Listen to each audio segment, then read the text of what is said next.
I do want to acknowledge a few people. Catherine, congrats on being elected president. I know you're going to get a second term. It's going to be awesome. Just do a good job. They'll bring you back. I have all the faith. Hey, Susan Lucci, you did it. You made it. No longer a bridesmaid. There you go. Again, Michelle, who was my mentor teacher when I first started out as a teacher.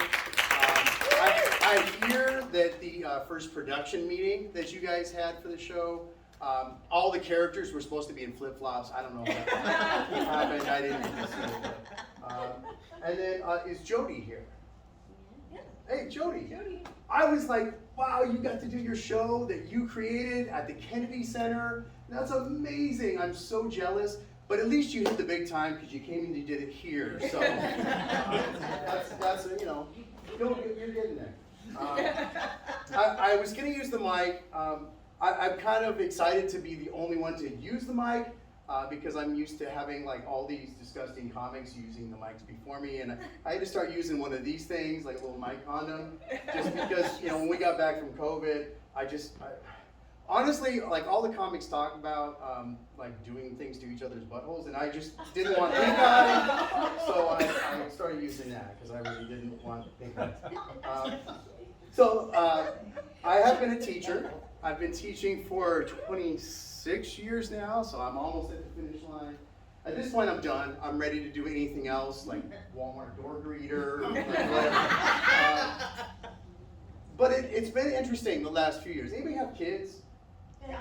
I'm kind of surprised. Well, I have young kids that were in school during the lockdown. Maybe one, maybe two. Okay. So you got to watch your kids learn at home or not. I get it. That first month or two, teachers were heroes. Remember that? The teachers are heroes. And then after that first month, you got to see how your kids act, and then we're like, you need to get your lazy asses back in the classroom. You've had enough time off. I get it, guys. I get it. I don't want to hang out with your kids either. So.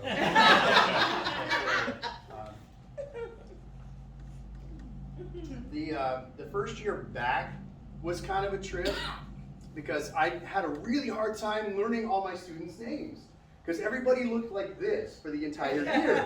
It was such a bizarre thing. But I did get a new appreciation for what it was like to teach at the Afghanistan girls' school. So that was good. Taliban in here? Is that what kind of crowd this is? It's a show. Relax. School there, so it's all it's a little edgy, sorry.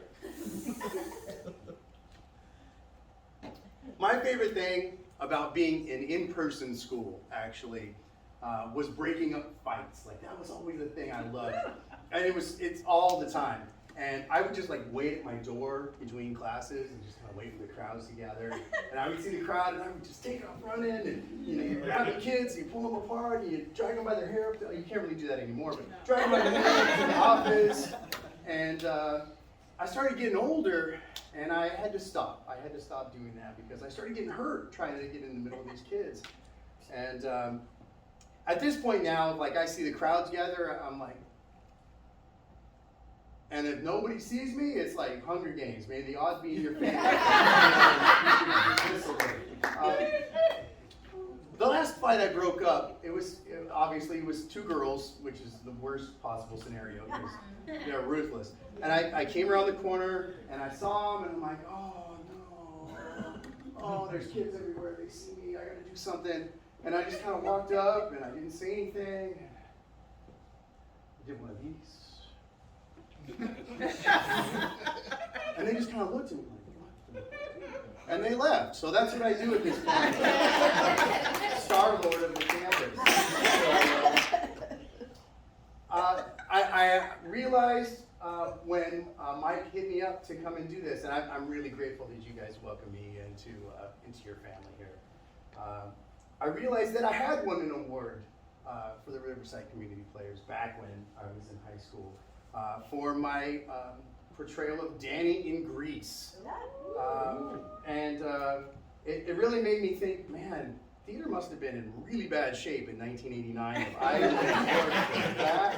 At this point, I know there's a VHS copy of it out there, and that's what keeps me from running for office. I know it's coming out, and then it's over for me.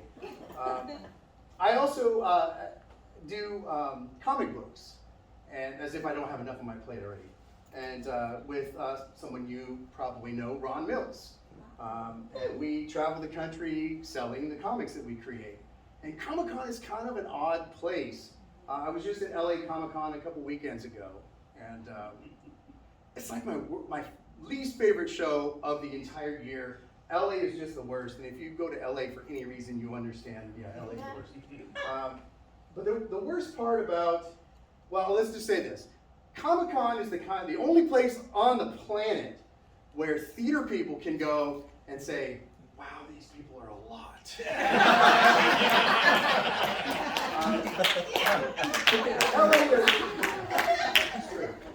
LA, there's one cat that comes up and he dresses as like one of the X-Men, which is like old school with the spandex, but like somebody didn't give him the memo that you're supposed to wear like a cup or something. And he loves to come up to the table every single year, and he just like walks around, hey guys, how's it going? He just like drops the fruit basket down on the table, and we're sitting at the table and it's like, oh dude, good Lord.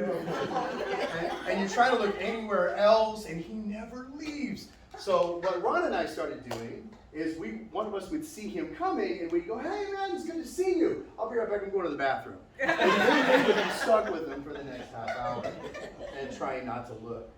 And I usually win that game.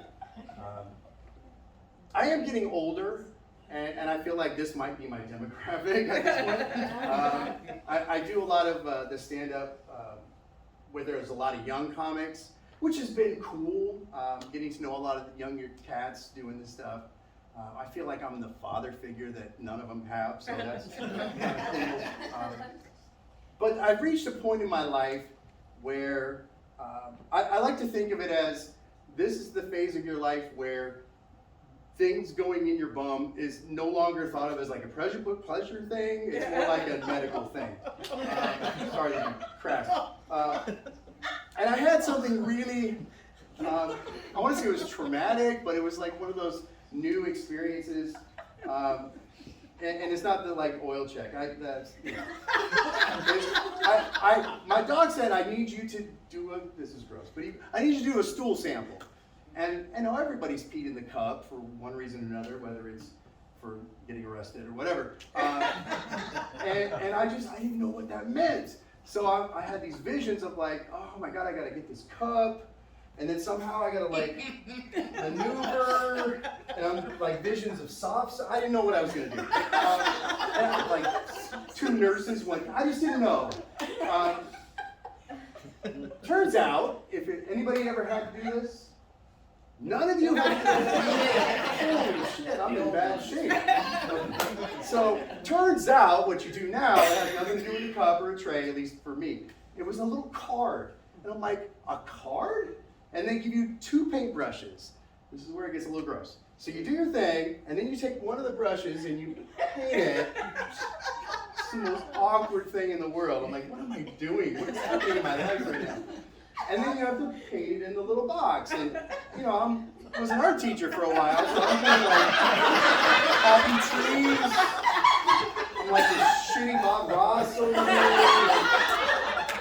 And then the OCD kicks in, and I gotta get like even strokes. So like long story short, I have an art opening next week. It's